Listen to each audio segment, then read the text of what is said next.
C Joseph വിജയനും ഞാൻ.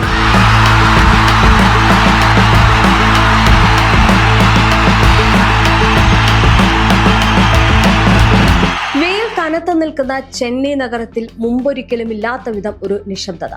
എന്നാൽ അത് ഭയത്തിൻ്റെതല്ല, ഒരു വലിയ മാറ്റത്തിന് തൊട്ടു മുമ്പുള്ള കാത്തിരിപ്പിന്റേതായിരുന്നു. 10 വർഷത്തെ DMK ഭരണത്തിന് അന്ത്യം കുറിച്ചുകൊണ്ട് തമിഴക വെற்றிക്കഴകം സുനാമി പോലെ ആഞ്ഞടിച്ചു കഴിഞ്ഞു. സെന്റ് ജോർജ് കോട്ടയ്ക്ക് മുന്നിൽ ജനലക്ഷങ്ങൾ കൂടിയിരുന്നു.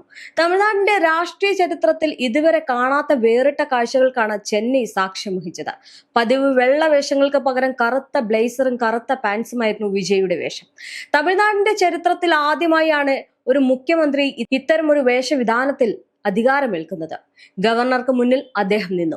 മൈക്കിന് മുന്നിൽ ശബ്ദം ഗാംഭീര്യത്തോടെ മുഴങ്ങി, ജോസഫ് വിജയ് എന്ന ഞാൻ. ആ വാക്കുകൾ കേട്ടപ്പോൾ ജനങ്ങളുടെ കണ്ണുകളിൽ പ്രതീക്ഷയുടെ തിളക്കം. സി ജോസഫ് വിജയനും ഞാൻ.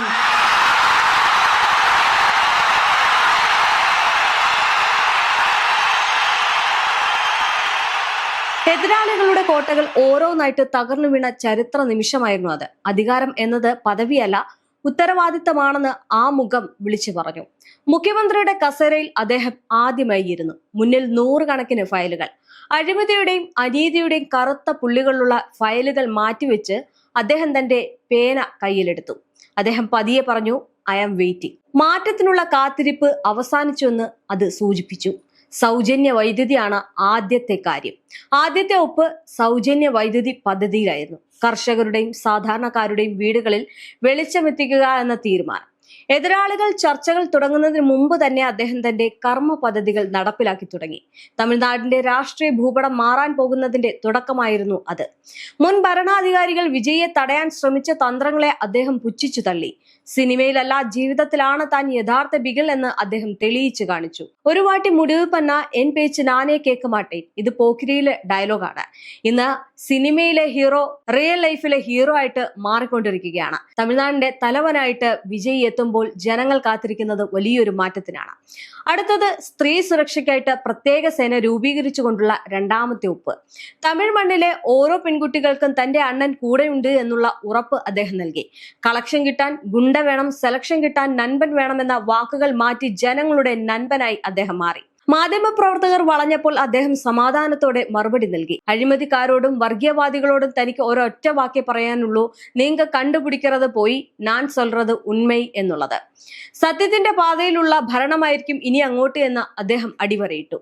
ഈ വിജയം വെറും ഒരു ഭരണമാറ്റമല്ല, മറിച്ച് ദ്രാവിഡ രാഷ്ട്രീയത്തിന്റെ അഹങ്കാരങ്ങളെ തകർത്ത് സാധാരണക്കാരൻ അധികാരത്തിന്റെ ഇടനാഴികളിലേക്ക് നടന്നു കയറുന്ന കാഴ്ചയാണ്.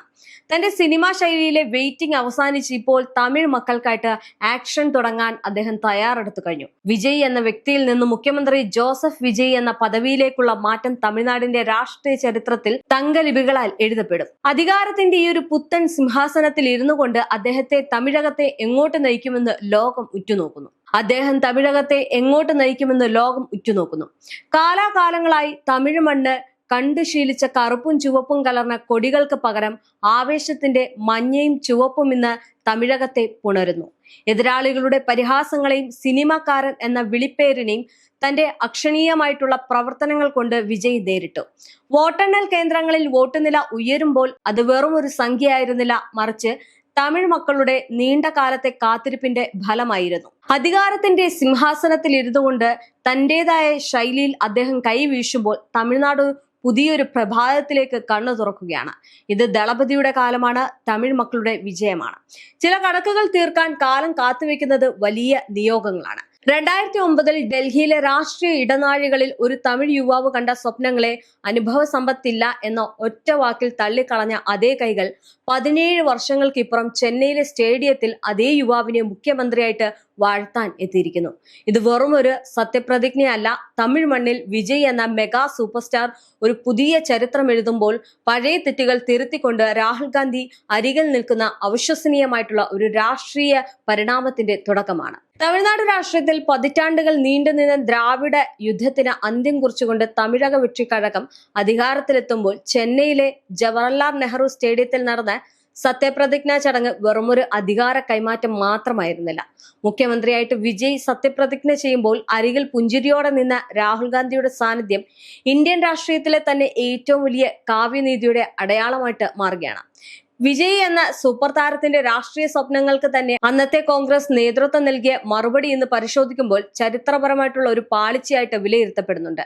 അന്ന് യാതൊരു നിബന്ധനകളുമില്ലാതെ പാർട്ടിയിൽ ചേരാൻ ആഗ്രഹിച്ച വിജയോട് യൂത്ത് കോൺഗ്രസ് തെരഞ്ഞെടുപ്പിൽ മത്സരിക്കാൻ രാഹുൽ ഗാന്ധി നിർദ്ദേശിക്കുകയായിരുന്നു.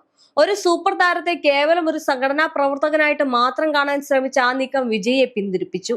അന്ന് വിജയ് കോൺഗ്രസിൽ ചേർന്നിരുന്നുവെങ്കിൽ അദ്ദേഹം കോൺഗ്രസിന്റെ മുഖ്യമന്ത്രി സ്ഥാനാർത്ഥിയാകുമായിരുന്നു എന്ന വാദം ശക്തമാണ്.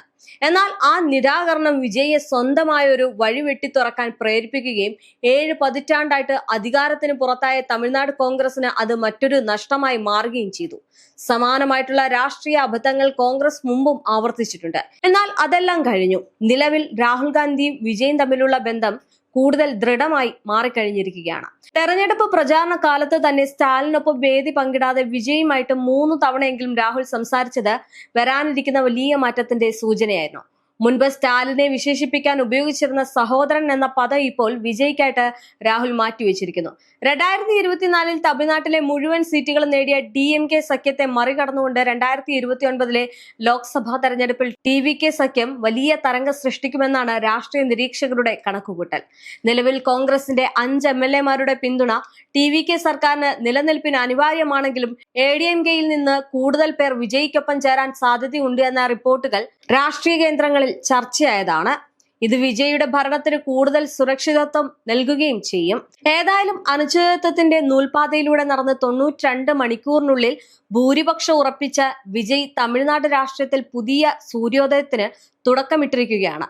സിനിമാ സ്ക്രീനിലെ മാസ് ഹീറോ പരിവേഷത്തിൽ നിന്ന് ഭരണാധികാരിയിലേക്കുള്ള വിജയുടെ ഈ ഒരു മാറ്റം ഇന്ത്യ ഉറ്റുനോക്കുന്ന ഒരു വലിയ രാഷ്ട്രീയ പരീക്ഷണം കൂടിയാണ്. എന്തായാലും തമിഴ് മക്കൾക്കൊപ്പം വിജയ് ഈ ഒരു പുതിയ രാഷ്ട്രീയം തുടക്കമിട്ട് മുഖ്യമന്ത്രി കസേരയിൽ ഇരിക്കുമ്പോൾ ഒരു കാര്യം മനസ്സിലാക്കാം, ഇനി തമിഴ്നാട്ടിൽ TVK-യുടെ കാലം മാത്രമായിരിക്കും ഉണ്ടാവുക എന്നത്. എന്തായാലും എല്ലാ രീതിയിലും DMK ഇപ്പോൾ തളർന്നിരിക്കുകയാണ്. പക്ഷെ വിജയുടെ ഈ ഒരു പോരാട്ടം എന്ന് പറയുന്നത് അതികഠിനമായിരുന്നു. എങ്കിൽ പോലും തന്റെ മക്കൾക്ക് വേണ്ടി വിജയ് നിൽക്കുവാൻ കാണിച്ച ഏറ്റവും വലിയ കാര്യമാണ് ഇന്നിപ്പോൾ കണ്ടിരിക്കുന്നത്. എന്തായാലും തമിഴ്നാടിന്റെ രാഷ്ട്രീയത്തിന്റെ തലവര മാറിയിരിക്കുകയാണ്. അടുത്തത് എന്തായിരിക്കാം എന്നുള്ളതാണ് ഇനി ചിന്തിക്കേണ്ടത്. എന്തായാലും വിജയുടെ മക്കൾ വിജയ്ക്കൊപ്പം ഉള്ളതിനാൽ അവിടെ വലിയ രീതിയിലുള്ള മാറ്റങ്ങൾ വരുന്നതിലൂടെ അവിടുത്തെ ജനങ്ങൾ ഏറ്റവും കൂടുതൽ സന്തോഷത്തിലാവുകയും അവിടെ ഒരു അനീതി അല്ലെങ്കിൽ അഴിമതി ഉണ്ടാകില്ല എന്ന് ഉറപ്പിച്ച് പറയുമ്പോൾ ഒരു മാതൃകാ സംസ്ഥാനമായിട്ട് മാറുകയും ചെയ്യുന്നതിന്റെ സൂചനയാണ് എന്ന് വേണമെങ്കിൽ മനസ്സിലാക്കാം. പക്ഷെ അവിടെ മറ്റൊരു വെല്ലുവിളി എന്ന് പറയുന്നത് ADMK-യും DMK-യുടെയുമാണ്.